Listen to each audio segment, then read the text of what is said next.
And Brady joins us now. A new regime in Seattle. Schneider's still there, but the coaching staff is completely revamped. Mike McDonald is the guy to replace Pete Carroll. Brady, good morning. Thanks for hopping on with us. How come you didn't go to a random bar and see those guys drinking to break the news that Ryan Grubb was the OC? What did you think of that? Well, I have been to that bar, and I have seen some Seahawks people drinking there before, but I just happened to not be there that night. No, I felt like Grubb was still in play for them, even though there was the tweet of him addressing, I guess it was a bunch of boosters at Alabama, and he said he's the offensive coordinator. I was surprised that so many people took that as some sort of statement that he was out of the running for the Seahawks OC job, just because, I don't know, a lot of those things are probably pre-planned, and at that point, he was the Alabama offensive coordinator. So I didn't take that as any sort of sign that he was out of the mix. And just knowing how prolific that UW offense was right in the Seahawks' backyard the past couple of years, as soon as his name came out initially, that definitely seemed like a guy that would make a lot of sense, albeit with the one caveat being that was a very pass-heavy offense at UW. I think it was 15th in the country in FBS in drop-back rate over the past two seasons, which is, of course, basically measures their designed passing rate. And then even if you go back to his time at Fresno State, the 3 years he was OC there, they were 17th. So obviously a defensive-minded head coach in Mike McDonald is not going to want to, drop back and throw the ball 60+% of the time. So I do think that's going to be an interesting shift for him. But even with that, I think he and Tanner Inkstrand were the two guys that I thought would have made the most sense. You mentioned in one of your articles that you put up that Carroll leaves now, and the power structure seems to be Schneider full decision maker, whereas it felt like for years, and I believe it was, Carroll and Schneider. It was a joint venture there, and they built that up. They won a Super Bowl. It fizzled at the end there, so they make a move. Schneider in full control. I'm curious, how does the power structure work in Seattle now? I know McDonald doesn't have a lot of head coaching experience. He's pretty young. Ryan Grubb moving up to the NFL, as you put with one of the quotes, McDonald telling 710. Ryan's an O-line guy. So we have a guy who knows how to coach elite offense, but specializes on O-line development. And you've got a defensive-heavy guy that had the best defense in the NFL last year. Oh, by the way, the Seahawks pass rush has been embarrassingly bad. I know Schneider's the decision maker. How do you think he works with a Ryan Grubb, with a Mike McDonald, to address the two biggest areas the team needs to hit on, and that's solidifying a dominant offensive line and trying to create pass rush and have premier guys at those positions? Yeah. So Schneider, he now has a new title. I think it's head of football operations, and he now has final say over personnel decision, which used to belong to Carroll. So my understanding was always that basically, if there was a tie, like the tie went to Carroll. If those two guys were kind of deadlocked and couldn't agree on something, then Carroll would be the tiebreaker. He would get his way. And I imagine that over 14 years, there's quite a few decisions that you don't see eye to eye on personnel wise. And so John is going to have that final say. I think just as Carroll did with him, it's going to everything is going to be kind of a joint decision. And they're going to talk through things, and John's not going to force players on Mike McDonald that he knows Mike McDonald doesn't want. I just think that he is going to have final say, and I do think that could come into play, especially with the quarterback situation. But in terms of how they build up their defense, I think it's going to be the way that this defense has to improve is both through scheme and through personnel. And I think if you put this scheme with the personnel the Seahawks had last season, maybe there would be some misfits, just body type wise and whatnot. But I think that the Seahawks would have been a lot better, because I think so much of their issue last season was just the scheme just wasn't cutting it, and that what Mike McDonald was running in Baltimore was just so much more advanced and so much better, and that's a big reason why he's a head coach right now. So that said, they've got some really tough personnel decisions, and they've got to get better in some areas,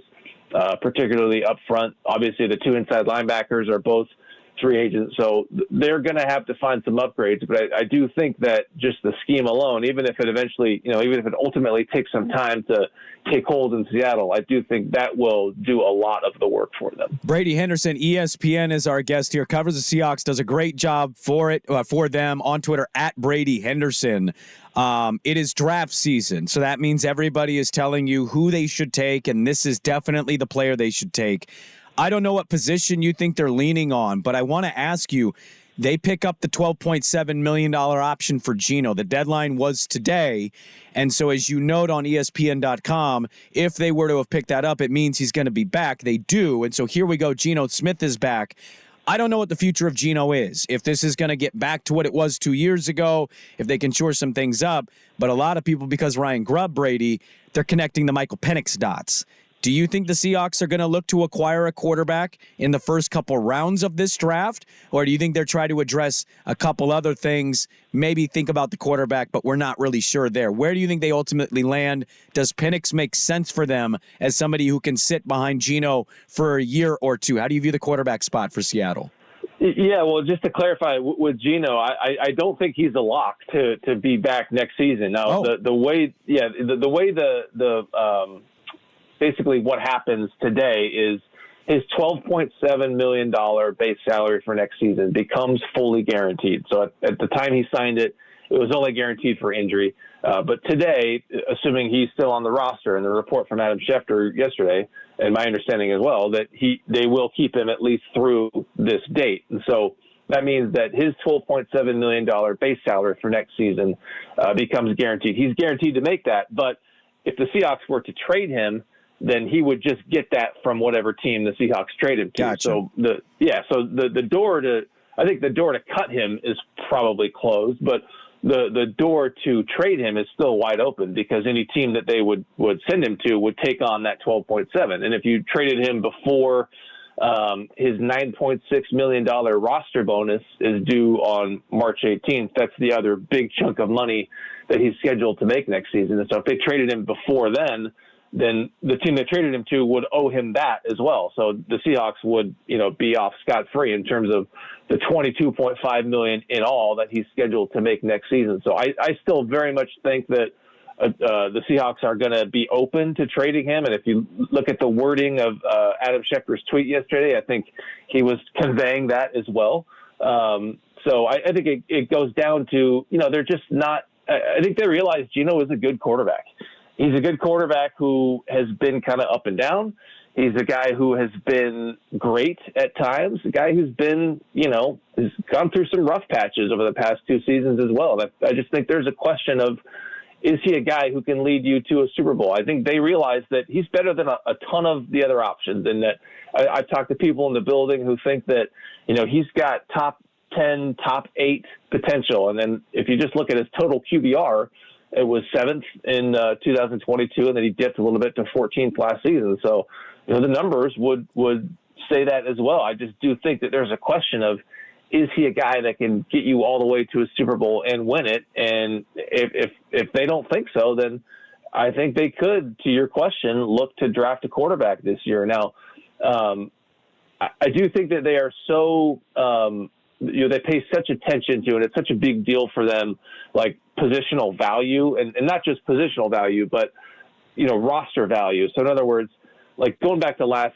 draft, I think that Anthony Richardson, I think that talent-wise, they thought he was worthy of that number 5 overall pick. But knowing that they had just signed Geno to, a $75 million extension, they knew that Richardson was going to have to sit on the bench for at least a year, and also knowing that he's a raw prospect. They didn't like the idea of paying, a $20+ million signing bonus and a $30+ million fully guaranteed contract to a guy who wasn't going to be a starter for a year. So could they, keep Geno Smith and then draft a quarterback to learn under him? Yes. I just have a hard time seeing it at 16, knowing that you're just not going to get a lot of value out of that guy for at least a year or so. Now, could I see them re-signing or see them keeping Geno and re-signing Drew Lock? Yes. Could I see them trading Geno Smith, re-signing Drew Lock, and drafting a quarterback to compete for that job? Absolutely. But I don't know. there's something about the idea of keeping Geno, paying him the $22.5 million, and taking a quarterback at 16. That, for some reason, just feels like the least likely of those three options to me. Where do you think they're at right now? I know this is tough because they're going to have moving parts, but just how would you feel or gauge where they're at in the NFC West? We had the Rams make the playoffs this year. They got stuck in a shootout with the Lions, came down to the wire. I actually think the Rams can win the NFC next year. I know that might be a bit of a hot take, but I think they got some good parts coming back. Obviously, the Niners have been the Niners. They've dominated this division for the large part of 5-6 years now. Where do you think the Seahawks are at right now? I know everybody's excited about Mike McDonald and Ryan Grubb, along with the new coaching staff. How do you feel about where they're at right now in that NFC West picture? It's hard to not put them still behind San Francisco, just knowing how loaded that roster still is. And look, San Francisco is reaching that point that all loaded teams do, where it becomes hard to keep everybody together, and some of the stars are getting older. You know, the left tackle is getting up there in age, and it seems like he kind of showed it a little bit this season.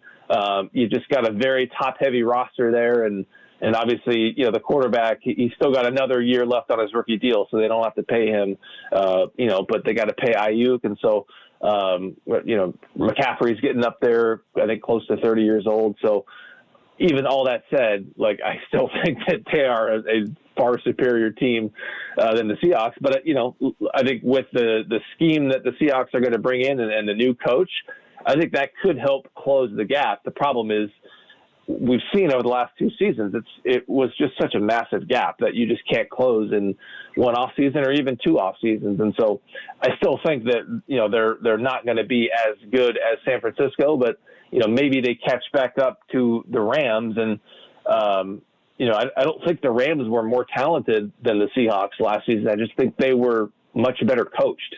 And so maybe, you get a new coach in here, you make some personnel upgrades.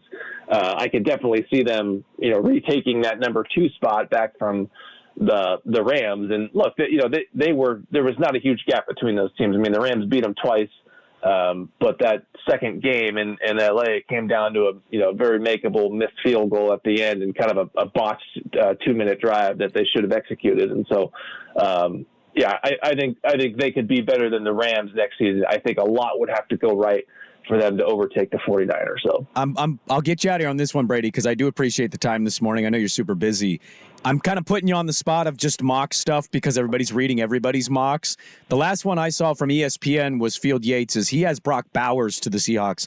Do you have kind of a feel or idea of where you think they might be leaning? Is it an offense? Is it a defense? Is it line guy? How do you feel right now today? Even if you end up changing your mind in 3 days, a week, 2 weeks, where would you lean right now if you were doing a mock for Seattle? Oh, boy. I think I would, put a bunch of positions up on a dartboard, close my eyes, and throw a dart on there, and then that would be my answer. No, I mean, it's so hard to know right now. I mean, we haven't even gone through free agency. We don't know what the quarterback situation is going to look like. I mean, I do think at 16 they are in an interesting spot in the sense that, a lot of the times that they were picking in the 20s as a perennial playoff team, remember, they routinely traded back. And the idea there for them was that, in a given draft, you've only got, let's call it like 17 to 22, 23 guys, like prospects with true first round grades. And so their thought was always, when you're picking 24 or 25, you're really drafting a second round talent. And the level of talent player that you could get at 24 is the same as you could get at 34. So their thought was always, well, you might as well trade back 10 spots. You're getting the same caliber player at 34 that you would at 24, but you're also picking up, an extra second round pick, an extra whatever. So I think at 16, they're kind of in an interesting spot where they could be within that cutoff of, you're actually getting a true first round player, a true first round talent. So maybe they do have reason to stick there, but they also don't have a second round pick and they've got a bunch of holes. And so there would also be a lot of incentive to move back if there was a team willing to move up to 16. So that's kind of my spiel on what I think they might do, sticking versus staying. But at this point, it's way too early to call it. I mean, I do know this. If they don't re-sign Leonard Williams, they've got to do something about the middle of their defense, just because even with Dre Jones in there and the big contract they gave him last year, that just was not good enough. Brady Henderson, ESPN.com, on Twitter, at Brady Henderson, does an exceptional job covering the Seahawks, a good friend of the show. Thanks for hopping on this morning, man. I appreciate the time. Keep up the great reporting, and we'll catch up with you soon. All right, you got it. Thanks for having me. See you. There we go. Brady Henderson, ESPN.com, says, don't eliminate the idea in your mind about a Geno Smith trade potentially. I don't know what that would mean for them at quarterback, but a team that I think looks at their situation and says, we're damn near right there with the Rams. If we can tweak this thing and improve the defense and hit on the right pieces in the draft and free agency, why can't we be in this conversation second in that division? I think it's a very good division. I like the Rams, and the Niners are really talented on paper. We'll see what they do after losing another Super Bowl. But Brady says, watch these. It's hard to lock down where they're at draft-wise, but the quarterback spot is obviously a big one. Ryan Grubb now, the OC, paired with Mike McDonald.